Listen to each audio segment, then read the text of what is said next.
మన కుటుంబంతో సన్నిహితులతో ఎప్పుడూ ఆనందంగా ఉంటూ మన పని సక్రమంగా చేసుకోవాలంటే మనకి ముఖ్యంగా కావాల్సింది మంచి ఆరోగ్యం. మనకి డబ్బు ఉన్నా మంచి ఆరోగ్యం లేకపోతే మనం ఆనందానికి దూరం అవుతాం. కొన్ని సందర్భాల్లో మన దగ్గర ఉన్న డబ్బు కూడా మనల్ని ఆరోగ్యంగా మార్చలేదు. అంటే డబ్బులు ఎంత ఖర్చు పెట్టినా తగ్గించుకోలేని అనేక రకమైన వ్యాధులు ఈ ప్రపంచంలో ఉన్న విషయం మనం గుర్తించాలి.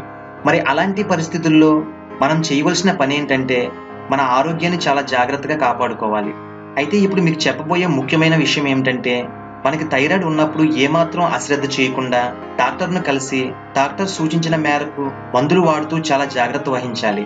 ఎందుకంటే దీని కారణంగా గుండెకు కూడా ముప్పు వాటిల్లే ప్రమాదం ఉందట.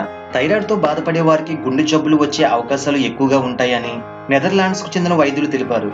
థైరాయిడ్ విడుదల చేసే థైరాక్సిన్ FT4 ను ఎక్కువగా స్రవించడం వల్ల రక్తనాళాల్లో అడ్డంకులు ఏర్పడి గుండెకు జరిగే రక్త ప్రసరణలో తేడా జరిగే అవకాశం ఉందని పేర్కొంది. అందుకే థైరాయిడ్ ఉన్నవారు దాని పట్ల అప్రమత్తంగా ఉండాలని, రెగ్యులర్ గా చెకప్ల ద్వారా గుండె పరిస్థితిని తెలుసుకోవాలని వైద్యులు తెలిపారు. మరిన్ని interesting videos, health tips, beauty tips తెలుసుకోవాలి అనుకుంటే ఈ హెల్త్ MJV ఛానల్ సబ్స్క్రైబ్ చేసుకోండి.